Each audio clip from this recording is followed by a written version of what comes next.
तो आज की इस वीडियो में मैं आपके साथ यहाँ पे डिस्कस करने वाला हूँ मुंबई यूनिवर्सिटी के रिजल्ट्स के बारे में। तो बेसिकली बच्चे वेट कर रहे थे बीएमएस के रिवैल्यूएशन केसेस के रिजल्ट्स के लिए। तो यहाँ पे बता दूं कि इस वीडियो के अंदर हम बीएमएस के रिवैल्यूएशन केसेस के रिजल्ट्स के बारे में हम डिस्कस करने वाले हैं। तो यहाँ पे आप देख सकते हो कि अब जो मैंने ये पेज ओपन किया हुआ है, यानी कि आपके जो स्क्रीन पे पेज दिखाई दे रहा है, वो बीएमएस सेम 5 के रिजल्ट है, जो कि सेकेंड हाफ 2024 का ये रिजल्ट है। आप देख सकते हो एक ही पेज है, यानी कि तीन ही रिजल्ट यहाँ पे डिक्लेयर किया है मुंबई यूनिवर्सिटी ने अब तक।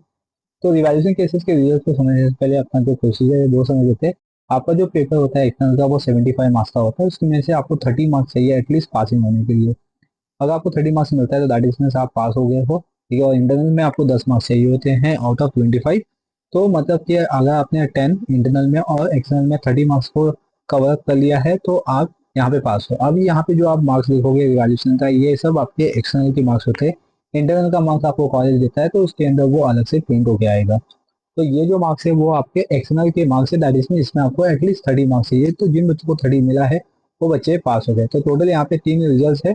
यहाँ पे सिर्फ सेमेस्टर 5 है। यहाँ पे रिवाइज पेपर पैटर्न था, RED लिखा हुआ है रिवैल्यूएशन केसेस के लिए। और आप अपना सीट नंबर देख सकते हो। एक बच्चे का दो सब्जेक्ट है, यहाँ पे देख सकते हो, यहाँ पे सेम सीट नंबर से। एक है कमोडिटी एंड डेरिवेटिव मार्केट, इसमें बच्चा पास हो गया। और स्ट्रेटेजिक फाइनेंशियल मैनेजमेंट, इसमें इसको 16 मार्क्स मिले हैं। तो ये अभी भी सब्जेक्ट्स के लिए अनसक्सेसफुल है, तो दैट इज मीन्स अब ये दोबारा रिवैल्यूएशन कर सकता है या नहीं कर सकता।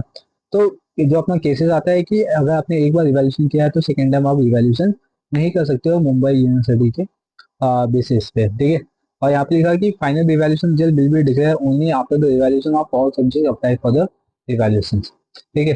तो आपके जो फाइनल जो रिजल्ट्स आएंगे, यानी कि जो हार्ड कॉपी आएंगे, वो पूरा रिवैल्यूएशन, यानी कि जितना भी आपके रिवैल्यूएशन केसेस के रिजल्ट्स है वो एक बार डिक्लेयर हो जाएंगे, उसके बाद ही आपको हार्ड कॉपी मिलेगा, ठीक है। तो यहाँ पे जिन बच्चों को अभी ये जो बच्चा है जिसको 16 मार्क्स मिला हुआ है, तो ये बच्चा अभी भी अनसक्सेसफुल क्राइटेरिया में है और ये एक ही बार फॉर्म को फिल कर सकता है, ठीक है। अब जब उसको सेकेंड टाइम करना होगा तो उसको 80 KT के फॉर्म फिलअप करने पड़ेंगे।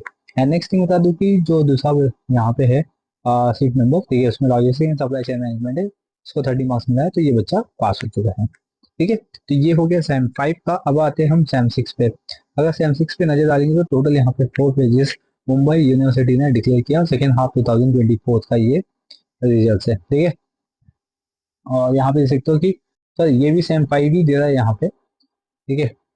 सेम 5 है यहाँ पे, इसके बीच में आपको सैमसंग भी मिल जाएगा, क्योंकि यहाँ पे जो मुंबई यूनिवर्सिटी ने अपने ऑफिशियल वेब पेज पे आया था वहाँ पे सैम 6 लिख के आया था। तो यहाँ पे देख सकते हो ये भी सेम 5 है, क्योंकि सेम 5 के यहाँ पे सब्जेक्ट है logistic and supply chain management हो गया, कस्टमर रिलेशंस हो गया यहाँ पे, ठीक है, सेल्स एंड डिस्ट्रीब्यूशन है। मतलब ये पूरा जो है ये सेम 5 के ही रिजल्ट्स यहाँ पे दिखाई दे रहे हैं। सेल्स एंड डिस्ट्रीब्यूशन हो गया, यहाँ पे कॉर्पोरेट कम्युनिकेशन है, logistic and supply chain management है, CRM हो गया, CCPR हो गया, यहाँ पे ई कॉमर्स डिजिटल हो गया। दैट इज में ये भी आपके सेम 5 के रिजल्ट्स है, ठीक है। जब आप मुंबई यूनिवर्सिटी के ऑफिशियल वेब पेज पे आओगे तो वहाँ पे सेम 6 लिख के आएगा। तो बेसिकली ये मिस्टेक हो गई है यहाँ पे, राइट। तो याद रखिए ये भी सेम 5 के रिजल्ट्स है। तो यहाँ पे आपको चेक कैसे करना है, आप अपने सीट नंबर से चेक कर सकते हो। अगर आपने दो तीन सब्जेक्ट्स में रिवाइजेशन केसेस डाले हैं तो उनके रिजल्ट्स यहाँ पे आ गए। जिन बच्चों के अभी भी ऐसे हैं कि जिन्होंने दो सब्जेक्ट या तीन सब्जेक्ट रिवाइजेशन के लिए डाले हैं और उनको अभी भी एक सब्जेक्ट के मार्क्स मिले और एक सब्जेक्ट के मार्क्स नहीं मिले हैं, तो आपको पैनिक होने की जरूरत नहीं है, क्योंकि जो आपका दूसरा सब्जेक्ट है वो भी बहुत जल्दी मुंबई यूनिवर्सिटी उसको डिक्लेयर कर देगा। मतलब ऐसे सब्जेक्ट होते हैं कि वो चेक नहीं हुए होते, इसलिए उसको अपलोड नहीं किया जाता है। जैसे बहुत सारे बच्चे होते हैं जिनके रिजल्ट को चेक करके अपलोड कर दिया जाता है, ठीक है। तो लार्ज क्वांटिटी में यहाँ पे बच्चे होते हैं, तो कभी कभी रिजल्ट जो है वो आपका आगे पीछे हो सकता है, तो इसमें आपको पैनिक होने की नीड नहीं है, ठीक। यहाँ पे देख सकते हो कि बहुत से ऐसे बच्चे जिनमें दो सब्जेक्ट्स में रिवैल्यूएशन किया हुआ है, तीन सब्जेक्ट्स में रिवैल्यूएशन किया है, या किसी बच्चे ने ऑल सब्जेक्ट को ही रिवैल्यूएशन कर दिया है, तो इस तरीके के भी बच्चे हैं।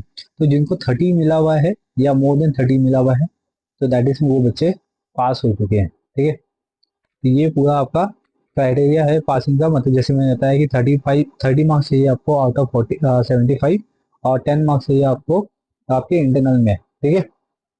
तो ये जो क्राइटेरिया है, अगर आपने इसको फुलफिल कर दिया है तो आप यहाँ पे पास हो जाते हो।